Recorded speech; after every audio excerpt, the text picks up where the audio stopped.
মোবাইলে কল আসে কিন্তু মোবাইল থেকে কল যায় না। এই সমস্যা কিভাবে সমাধান করবেন? আসসালামু আলাইকুম বন্ধুরা। দেখুন বিভিন্ন রকম সমস্যার কারণে আমাদের মোবাইল থেকে অনেক সময় কল যায় না। তার মধ্যে যে উল্লেখযোগ্য যে কয়েকটি কারণ এই ভিডিওটিতে আমি আপনাদের মাঝে তুলে ধরব। আর ভিডিওটি শেয়ার করে রাখবেন। প্রয়োজনের সময় আপনারা কাজে লাগাতে পারবেন। কারণ যেকোনো সময় আপনার এই সমস্যাটি হতে পারে। আর মূল ভিডিওতে যাওয়ার আগে ছোট্ট একটা রিকোয়েস্ট করব, ভিডিওটিতে একটি লাইক দিয়ে দিবেন আর চ্যানেলে নতুন এসে থাকলে চ্যানেলটিকে সাবস্ক্রাইব করে রাখবেন, কারণ প্রতিনিয়ত এরকম ইম্পর্টেন্ট ভিডিওগুলো আমাদের এই চ্যানেল থেকে আপলোড করা হয়। তাহলে চলুন সম্পূর্ণ ভিডিওটি মনোযোগ সহকারে দেখতে থাকুন কিভাবে আপনার মোবাইল থেকে কল না গেলে এই সমস্যাটি সমাধান করবেন। মোবাইল থেকে খালি কল আসে, কল যাচ্ছে না, এটি সেই সমাধান করার জন্য আপনারা সর্বপ্রথম আপনাদের মোবাইল থেকে যে সেটিংস আছে সেই সেটিংসটি ওপেন করে নেবেন। আপনার মোবাইল থেকে সেটিংস ওপেন করে নিলে এখান থেকে আপনারা যে উপরে যে সার্চ বার পাবেন, এই সার্চ বারে এসে আপনারা ক্লিক করবেন। এই সার্চ বারে ক্লিক করার পরে এখান থেকে এখানে আপনারা টাইপ করবেন অ্যাপস লিখে, APPS অ্যাপস লিখে এখান থেকে আপনারা সার্চ করবেন, তাহলে এরকম ইন্টারফেস চলে আসবে। তো এখান থেকে আপনারা যে খুঁজে নেবেন অ্যাপ অ্যান্ড নোটিফিকেশন, অথবা আপনার মোবাইলে অ্যাপ ম্যানেজমেন্ট এই অপশানটি থাকতে পারে। আমার মোবাইলে এখানে অ্যাপ অ্যান্ড নোটিফিকেশন আছে, এটা আপনারা অ্যাপ অ্যান্ড নোটিফিকেশন এই অপশানটিতে টাচ করবেন।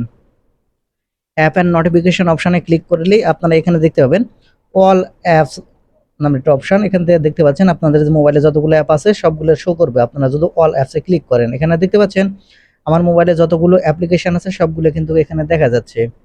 এখান থেকে আপনারা একটি অপশান খুঁজে নেবেন, এখান থেকে ফোন নামের অপশান যেটা আছে সেটা এখান থেকে আপনারা খুঁজে বের করবেন। তারপর এখান থেকে ফোন অপশানে ক্লিক করবেন। ফোন অপশানে ক্লিক করার সাথে সাথে এরকম ইন্টারফেসে নিয়ে আসবে। আপনারা প্রথমে পেয়ে যাবেন নোটিফিকেশান। আপনারা এখান থেকে নোটিফিকেশানে ক্লিক করবেন। নোটিফিকেশানে ক্লিক করার পর এখানে দেখতে পাবেন যে এনেবল বাটন, এটা যদি আপনার অফ করা থাকে তাহলে আপনারা যে কাজটি করবেন, এখান থেকে আমি যেভাবে অন করে রেখেছি আপনারাও ঠিক এরকমভাবে অন করে রাখবেন। অবশ্যই এখান থেকে নোটিফিকেশান বাটন এটা থেকে অন করে রাখবেন। তারপরে নিচে আপনারা দেখতে পাবেন পারমিশন নামের একটি অপশান, আমি এখান থেকে মার্ক করে দেখিয়ে দিচ্ছি। এখান থেকে আপনারা এই পারমিশন অপশানে এখান থেকে ক্লিক করবেন। আপনারা পারমিশন অপশানে ক্লিক করার সাথে সাথে আপনাদের এরকম ইন্টারফেসে নিয়ে আসবে। এখন এখান থেকে আপনারা দেখতে পাচ্ছেন নিচের দিকে নট অ্যালাউড, এই দুটো দেখা যাচ্ছে। এখানে দুটি অপশান, কল কল লগ আর হচ্ছে কন্টাক্ট। এখান থেকে আপনারা এই কল লগ এই অপশানে টাচ করবেন। টাচ করার পর এখানে যদি পারমিশন ডন্ট অ্যালাউ করে থাকে আপনারা এখান থেকে পারমিশন অবশ্যই দিয়ে নেবেন।